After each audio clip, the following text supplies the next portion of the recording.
నడిపించు దేవా నీ సేవలో,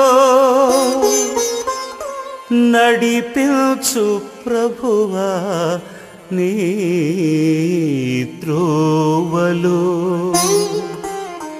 నడిపించు తండ్రి నీ చిత్తములో, నడిపించు దేవా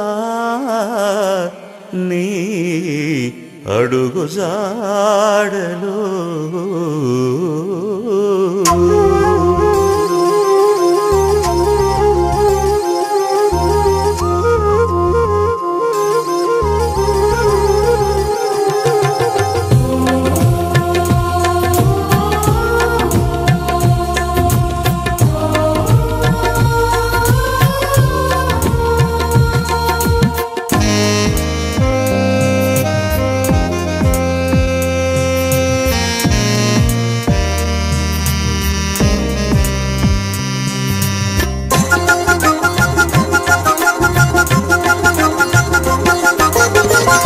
నడిపించు దేవా నీ అడుగు జాడలో, నిలిచెద ప్రభువ నీ సాక్షిగా ఇలలో. నడిపించు దేవా నీ అడుగు జాడలో, నిలిచెద ప్రభువ నీ సాక్షిగా ఇలలో. కలిమిలో నైనను లేమిలో నైనను తడబడకుండా నీతో పయనించెదను. కలిమిలో నైనను లేమిలో నైనను తడబడకుండా నీతో పయనించెదను. నడిపించు దేవా నీ అడుగు జాడలో, నిలిచెద ప్రభువ నీ సాక్షిగా ఇలలో.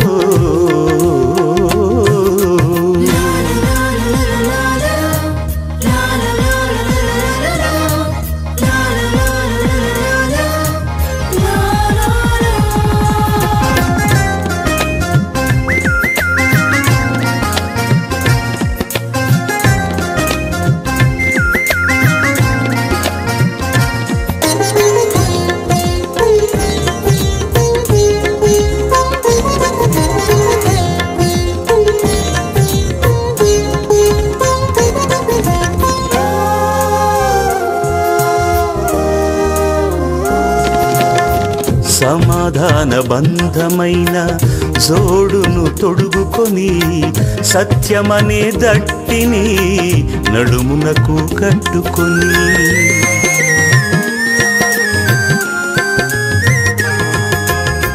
సమాధాన బంధమైన జోడును తొడుగుకొని, సత్యమనే దట్టిని నడుమునకు కట్టుకొని, సర్వాంగ కవచంతో నీతియను మైమరువుతో, సర్వాంగ కవచంతో నీతియను మైమరువుతో, సంసిద్ధ మనస్సుతో నీ సన్నిధి చేరెదను. సంసిద్ధ మనస్సుతో నీ సన్నిధి చేరెదను. క్రీస్తునందు ప్రియమైన ప్రార్థనా టీవీ ప్రేక్షకులందరికీ ప్రభువును మన రక్షకుడైన యేసు క్రీస్తు వారి ఘనమైన ప్రశస్తమైన నామంలో మీ అందరికీ శుభవందనాలు తెలియజేస్తున్నాను. బాగున్నారండి? చాలా సంతోషం. చల్లని వేళలో దేవుని మెల్లని స్వరం మనకు వినపడు రీతిగా మనం వినగల చెవి, గ్రహించగల హృదయం దేవుడు మనకు దయచేయనుగాక. ఇక వాక్యపు లోతునకు బయలుదేరుతున్నాను. రండి, మిమ్మల్ని ప్రేమపూర్వకంగా ఆహ్వానిస్తున్నాను. ఓకే, ఇక వాక్యపు లోతునకి వెళ్దాం. 1 కొరింథీయులకు రాసిన పత్రికలో అపోస్తలుడైన పౌలు గారు 10వ అధ్యాయము 1వ వాక్యాన్ని మనం చదువుకుందాం.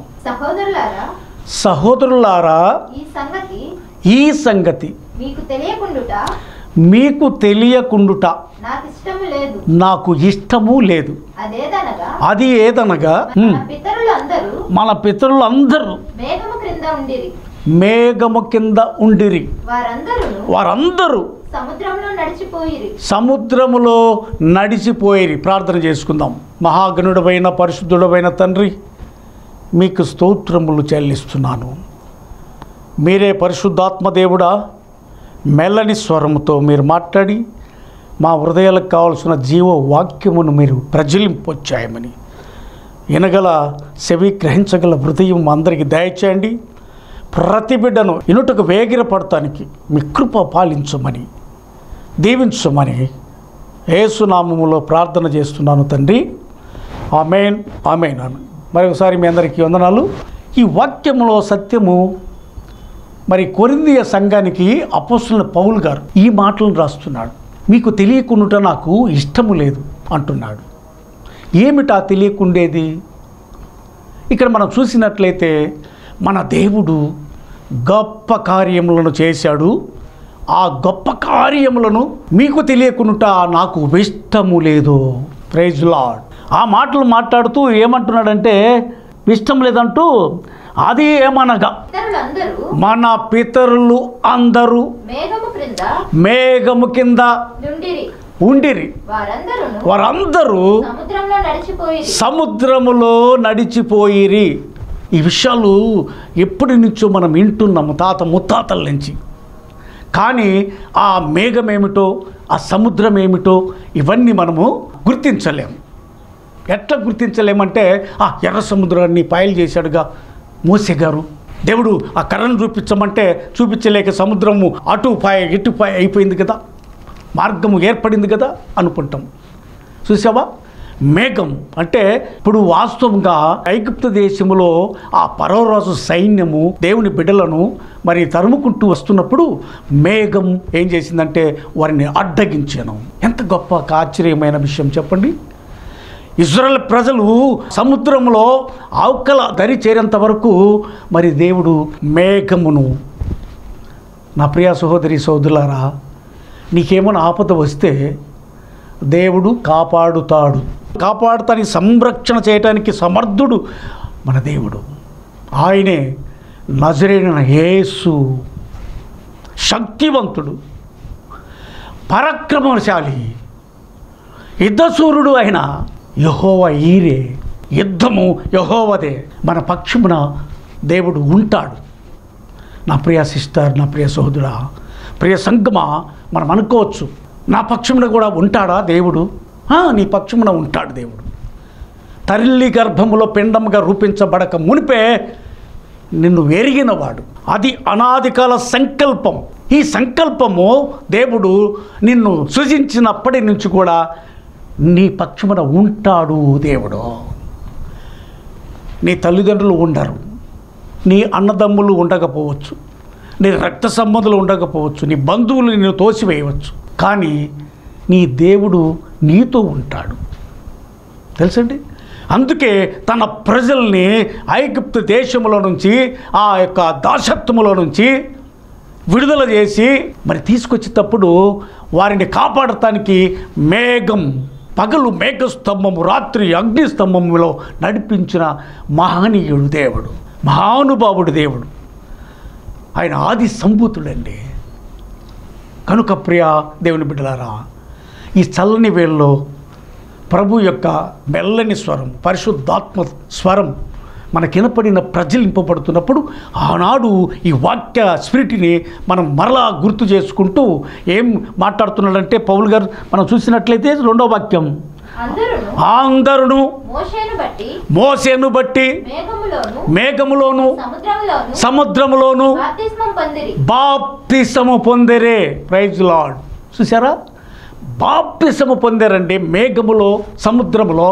మన ప్రభు అయితే వచ్చి ఇది మాదిరి అని చెప్పేసి నీతి యావత్తు ఇట్లా నెరవేర్చబడాలి కానిమ్ము అన్నాడు. తెలుసా యోహాను గారితో? అది నీటి మూలము కానీ ఆత్మ మూలము కానీ జన్మించితేనే దేవుని రాజ్యానికి వారసులు అవుతారు. ఇది అస్సలు సిస్సలైనటువంటి దేవుని స్పిరిట్. దేవుడు మనకు బోధించే సత్యములు ఏంటంటే మరి ఆనాడు ప్రజల్ని మేఘములోను సముద్రములోను వారు బాప్తిసము పొందారు. అది విషయము. గమనించాలి, వాక్యం గ్రహించాలి. అయితే ప్రియ దేవుని బిడ్డలారా, కింద వచ్చినాన్ని కూడా చదువుకుంటే మనకు అందరూ ఆత్మ సంబంధమైన ఒకే పానీయం పానము చేసిరి. ఏలయనగా వెంబడించిన ఆత్మ సంబంధమైన బండలోనిది త్రాగిరి. ఆ బండ క్రీస్తే. మరి ఏంటి అప్పుడు బండ ఎవరు? బండలో సముద్రము ప్రవహించింది. ఆ బండను కొట్టగా మోసే సముద్రం జలములు ప్రవహించినాయి. ఇశ్రాయేలు 20 లక్షల కాల్బలాన్ని 20 లక్షల జనానికి దాహం తీర్చండి. అదే బండ క్రీస్తు. క్రీస్తు అంటే అభిషిక్తుడు. అప్పుడు ఉన్నాడు క్రీస్తు, ఇప్పుడు ఉన్నాడు. మన మధ్యకు వచ్చి 3.5 సంవత్సరాలు ఉన్నాడు, స్వార్థను ప్రకటించాడు. ఇప్పుడు కూడా పరిశుద్ధాత్ముడు మనతో ఉన్నాడు. మనం నడిపించేది ఇప్పుడు పరిశుద్ధాత్ముడు.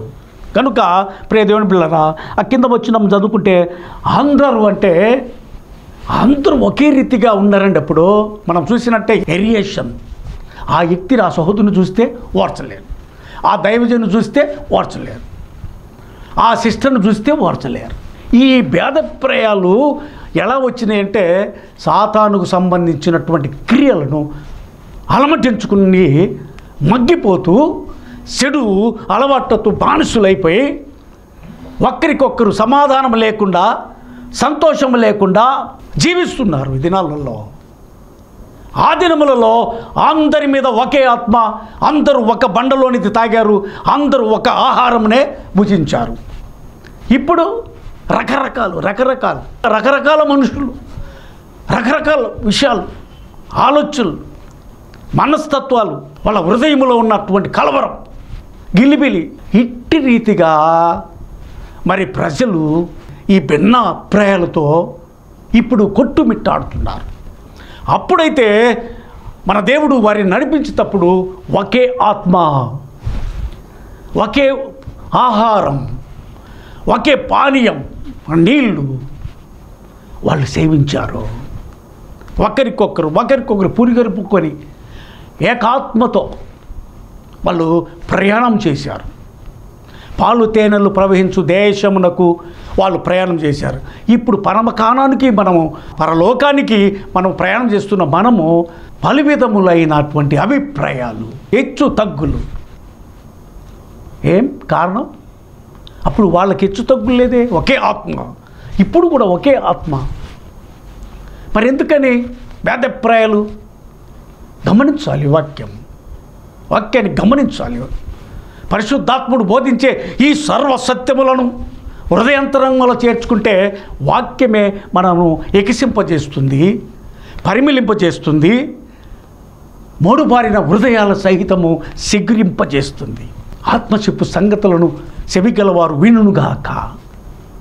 పరిశుద్ధాత్మ దేవుడు మనలో ప్రజ్వలింపజేసే ఈ వాక్య సత్యములు దేవుడు పరిమళింపజేసి హృదయ అంతరంగంలో ప్రవేశించి వాక్యము ప్రజ్వలింపబడుతుంది, హృదయాలను తెప్పరిల చేస్తుంది, సంతసింపజేస్తుంది. ఆనందిస్తున్నామంటే మరలా చెప్పేదని ఆనందించుడి. దేవునిలో ఆనందం ఉంది, దేవునిలో సంతోషం ఉంది, సమాధానం ఉంది. ఈ ప్రజలు మరి మోసే నాయకత్వంలో, అహరోను నాయకత్వంలో మనం 77వ కీర్తన లాస్ట్ చరణం చూసినట్లయితే ఈ మోసే అహరోనులు ఎలా నడిపించారనే వాక్యము అక్కడ ఉంటుంది. మోసే అహరోనుల చేత ఈ ప్రజలను మందవలే నడిపించితివి. చూసారా, మనం మందండి, దేవుని చేతిలో మందం, దేవుని కాపుదల్లో మందం.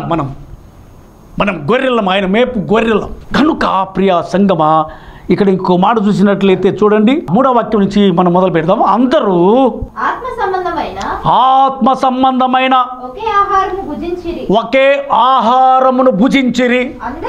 అందరూ ఆత్మ సంబంధమైన ఒకే పానీయము పానము చేసిరి. ఏమి ఇప్పుడు ఒక ఆయనేమో గొప్ప విందులు చేస్తుంటే వీధ వాళ్ళేమో ఏది కారణం ఏంటి? అసలు ప్రజలలో ఇంత డిఫరెన్స్ ఎందుకు వచ్చింది? ఆయన గొప్పవాడు, ఈయన తక్కువవాడు, హెచ్చు తగ్గులు ఎలా వచ్చినాయి? అపవాది సంబంధమైన కూరలలో చిక్కుకొని ఉన్న ఆ దుస్థితిలో ఇవన్నీ సంభవించినవి. దేవుని ఆత్మ సంబంధమైన మనుషులు ఒకే ఆహారము భుజించిరి, ఒకే పానీయమును పానం చేసిరి. ఏమి అప్పటికిప్పటికి డిఫరెన్స్ ఏంటి ఇంత? ఎందుకని? ఏమి నువ్వెంత గొప్పవాడివి? నువ్వు తల్లి గర్భం నుంచి పుట్టావు. దేవుడు గర్భంలో తల్లి గర్భంలో పెండముగా రూపించినప్పుడు నువ్వు బయటకు వచ్చేటప్పుడు దేవుని ఆ జీవాత్మను తల్లి గర్భంలో ఆయన ప్రవేశింపజేసినప్పుడు నువ్వు ఎలాగ పుట్టావో ఈ ప్రజలందరూ అలాగని పుట్టారు. కారణం ఏమిటి? అయితే ఆనాడు అపోస్తులు వారి కలిగిన కొలది సమానంగా పంచుకున్నారు. సమానత్వం లేదు.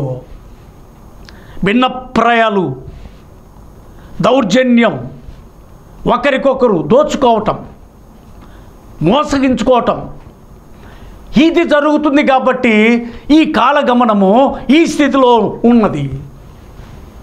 లేకపోతే ప్రజలు అందరూ ఒకే ప్రజలు, ఆయన మేపు గొర్రెలు అందరూ, ఆయన మంద, ఆయన నడిపించే మంద మనం అందరం కూడా.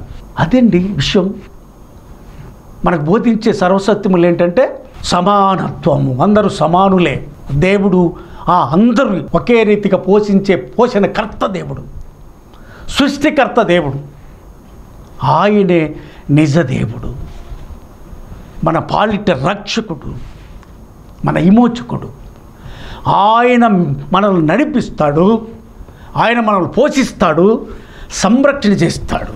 ఆయన సంరక్షణ చేస్తే కొరత అనేది ఉండదు, కొదువు అనేది ఉండదు, ఇబ్బందులు ఉండవు. ఆయన పోషణలో మనము ఉన్నట్లయితే సాతాను చేతిలో చిక్కుకుంటే 4 రోజులు పట్టపగిలే, జీవితాంతము ఏమాత్రము ఉండదు. నిన్ను కింద పడేసి వీడుస్తూ ఉంటుంది సాతానుడు. నిన్ను అగ్నిగుండానికి లాక్కెళ్ళిపోతుంటుంది. ఇదిగో ఇరుకు మార్గం అని చెప్తుంటుంది. ఆ ఇరుకు మార్గం ప్రవేశించొద్దు, ఇదిగో విశాలమైన మార్గం, రా నా మార్గం రా అని పిలుస్తాడు. నువ్వు ఏ పనైనా చెయ్యి, ఏం పర్వాలేదు, ఎట్లనే జీవించు, ఏం పర్వాలేదు.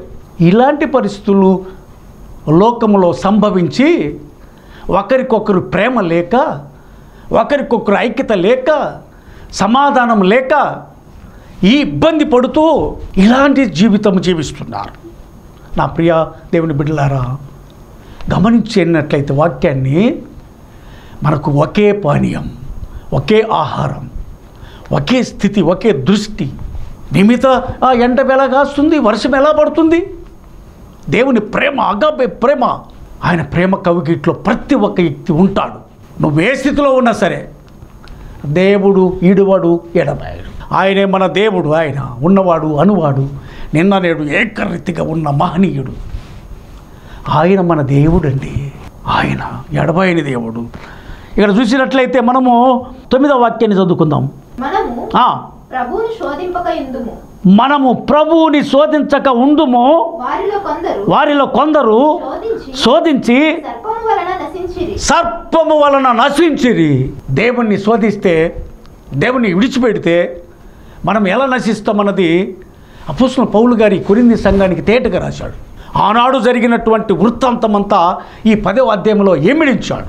మన ప్రజల్ని ఎలా నడిపించాడు దేవుడు, ఏమి ఆహారంతో పోషించాడు, వారి బట్టలు నలగలేదు, వాళ్ళ చెప్పులు అరగలేదు, పగలు మేఘస్తంభము, రాత్రి అగ్నిస్తంభము, బండ నుంచి ప్రవహింప జలములతో తృప్తిపరిచిన దేవుడు. అయితే వారి స్వయంకృత అపరాధముతో సర్పము చేత నశించిపోయిరి.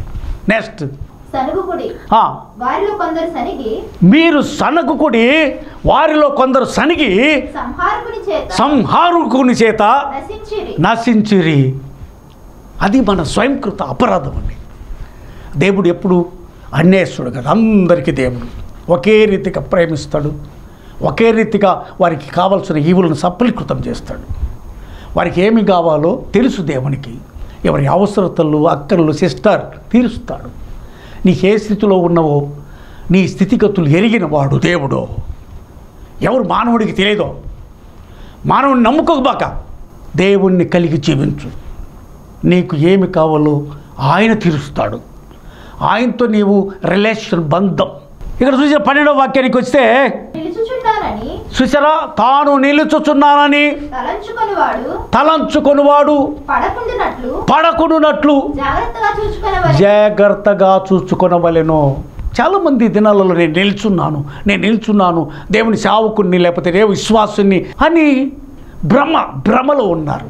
నో, భ్రమల నుంచి బయటికి రావాలి. ఆ సాతాను కుయుక్తుల నుంచి నీకేమైతే ఉన్నాయో వాటిని విడిచిపెట్టి బయటకు వస్తే అప్పుడు నిల్చున్నావో నువ్వు ఎలా ఉన్నావో నీ స్థితిగతి తేటగా కనిపిస్తుంది. మానవులకు కనిపించకపోవచ్చు, దేవునికి కనపడుతూ ఉంటుంది తెలుసా. ఆయన కనుదృష్టి సంచారం చేస్తుంటుంది లోకమంతా. అయితే ఇక్కడ మరొకసారి చదువుకుందాం. తాను నిల్చుచున్నానని తలంచుకొనివాడు పడకుండునట్లు జాగ్రత్తగా చూచుకొనవలెను. ఎవరికి వాళ్ళు చూసుకోవాలి. నువ్వు అద్దంలోకి వెళ్ళి నీ ప్రతిబింబంని ఎలా చూస్తావో, ఎన్నిసార్లు చూస్తావో అట్టి రీతిగానే నీ స్థితిగతిని, నీ జీవిత సరళిని, నీ జీవిత ప్రయాణాన్ని, ఆత్మీయ జీవితాన్ని రోజు కూడా క్షణం అలా చూసుకోవాలి. అద్దం దగ్గరికి వెళ్ళి ఎన్నిసార్లు చూస్తావు అట్టగా? నీ స్వరూపాన్ని నువ్వే ఎన్నిసార్లు చూసినప్పుడు దేవుడు నిన్ను చూడ్డా? జాగ్రత్త చూసుకోమంటున్నాడు వాక్యం. ఈ నా మాటలు కాదు, పరిశుద్ధాత్మ దేవుడు ఆ దినములో అపోస్తులు పౌలు గారితో ప్రబోధించిన ఈ సత్యములు ఈ దినమున ఈ చల్లని వేళ మెల్లని స్వరముతో ప్రభు ఆత్మ ప్రజ్వలింపజేస్తుంది. పరిశుద్ధాత్మ మనకు హితబోధ చేస్తుంది. దాటిని మనము తోచివేయకూడదు. హృదయంలో చేర్చుకొని ఆ నిజమును గమనించి ప్రయాణం చేయాలి. అయితే ఇక్కడ మనం చూసినట్లయితే 13వ వాక్యం, సాధారణముగా మనుషులకు కలుగు శోధన తప్ప మరి ఏదియు మీకు సంభవింపలేదు. దేవుడు నమ్మదగినవాడు. ఏ మనుషుడు నమ్మదగినవాడు కానే కాదు. మనుషులను ఆశ్రయిస్తున్నావా నా ప్రియ సోదరుడా? మనుషులు ఏమాత్రము నమ్మదగిన వాళ్ళు కానే కాదు. దేవుడు ఒక్కడే నమ్మదగిన దేవుడు. మనల్ని ఎప్పుడు ఎడబాయడు. మన జీవితము మార్చిన దేవుడు, మనలను సర్వసత్యములోనికి నడిపించే దేవుడు, కృప ఎమ్మటి కృపతో నింపే దేవుడు. ఆ కృపను మనతో తోడుగా ఉంచుతాడు, శాశ్వతంగా ప్రేమిస్తాడు. అగాబే ప్రేమ కలిగిన దేవుడు మన దేవుడు. ఆయనే నమ్మదగిన దేవుడు. ఇక్కడ చూసినట్లయితే మనము కంటిన్యూ చేస్తే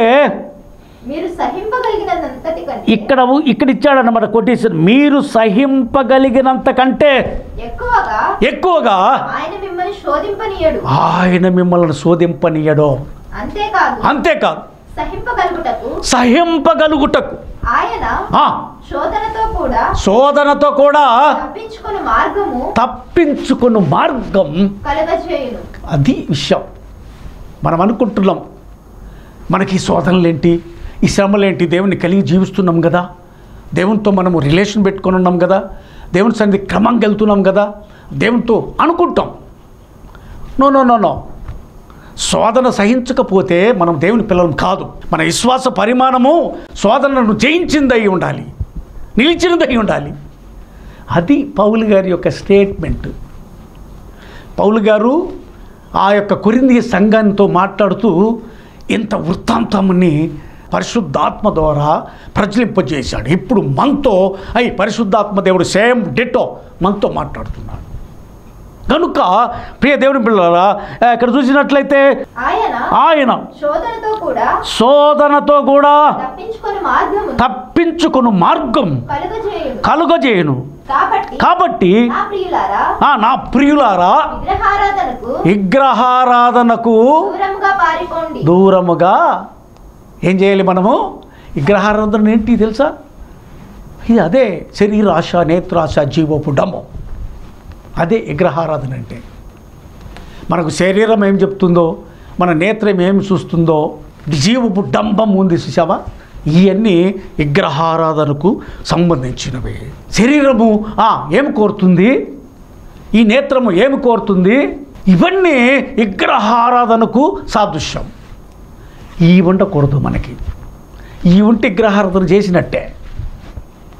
విగ్రహారాధన ఏమనుకుంటున్నావు? విగ్రహారాధన అంటే మన శరీరము, మన నేత్రము ఇవన్నీ మన ఆధీనములో ఉండాలి. మనం చూసే దృష్టి ఎలా ఉంది, మనం చేసే పనులు ఎలా ఉన్నాయి, ఏమి ఆశిస్తుంది మన శరీరం, ఇవి మనలో ఉండకూడదని ప్రభు ఆత్మ మనతో మాట్లాడే సర్వసత్యములు ఇవి. కనుక మనం చూసినట్లయితే చూడండి 20వ వాక్యానికి రమ్మా. లేదు గాని అన్యజనులు అర్పించు బలులు, అన్యజనులు అర్పించు బలులు దేవునికి కాదో దయ్యములకే అర్పించుచున్నారు.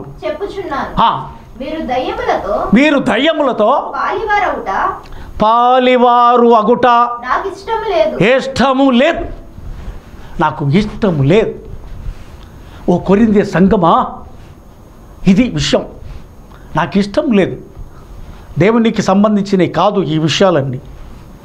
కనుక ఇక్కడ గమనించినట్లయితే ఆ కంటిన్యూషన్ వాక్యములో మనము 21వ వాక్యం, మీరు ప్రభువు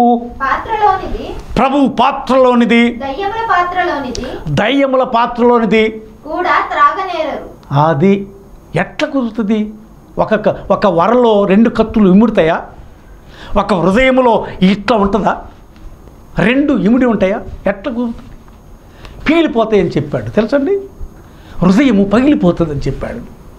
కనుక ప్రియ సంగమా, మనం గ్రహించాలి వాక్యం ఎప్పుడు కూడా మన గమనంలోకి తీసుకోవాలి. అంతేగాని మనము కాదు మాట్లాడేది, పరిశుద్ధాత్ముడు మనకు మెల్లని స్వరముతో దేవుడు మాట్లాడతాడు. ఈ విషయాలు చూసినట్లయితే 22వ వాక్యంలోనికి వస్తే, ప్రభువునకు ఇట్లాంటి పనులు చేసి రోషము పుట్టిస్తావా? ఆయన కంటే మనము బలవంతులమా? ఏంటి చెప్పండి? దేవుని కంటే నువ్వు బలవంతుడువా? ఏం చేస్తున్నావు నువ్వు?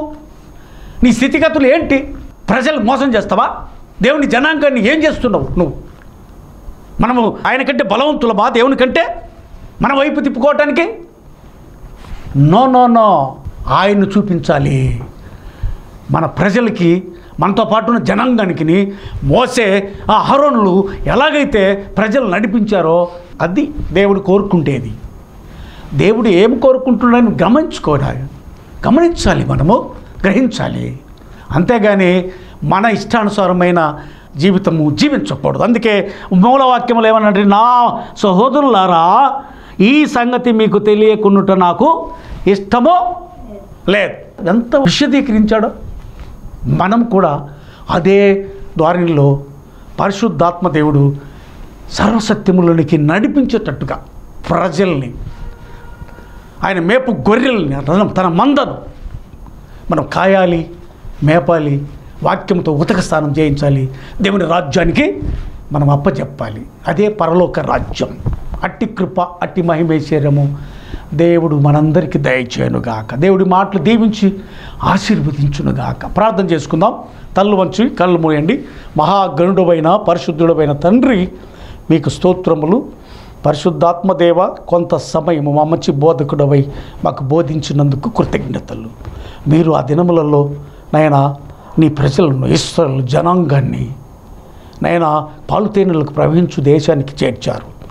అట్టి రీతిగానే మా ముందున్న ఈ ప్రజల్ని మేము కొంతమందినైనా సరే నీ రాజ్యానికి చేర్చే ఆ స్థితిని కలిగి మేము ప్రయాణం చేసే కృపను మాకు అనుగ్రహించండి. వాక్యం ఉన్న ప్రతి కుటుంబాన్ని, ప్రతి బిడ్డను దీవించి ఆశీర్వదించండి. వారికి ఉన్న సమస్యలను తీర్చిపడవేయండి. వారికి ఏదైతే వేదన ఉందో విడుదల కలగచేయండి. వారి కన్నీటి ప్రతి బాష్ప బిందును తుడిచి దీవెనకరంగా మార్చండి, ఆశీర్వాదకరంగా మార్చి మీరు ఆశీర్వదించమని యేసునామములో ప్రార్థన చేస్తున్నాను తండ్రి. ఆమేన్, ఆమేన్, ఆమేన్.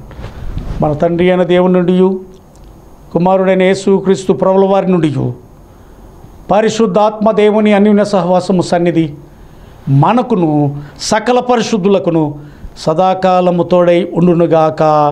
ఆమేన్, ఆమేన్, ఆమేన్. మీ అందరికీ వందనాలండి. Praise the lord.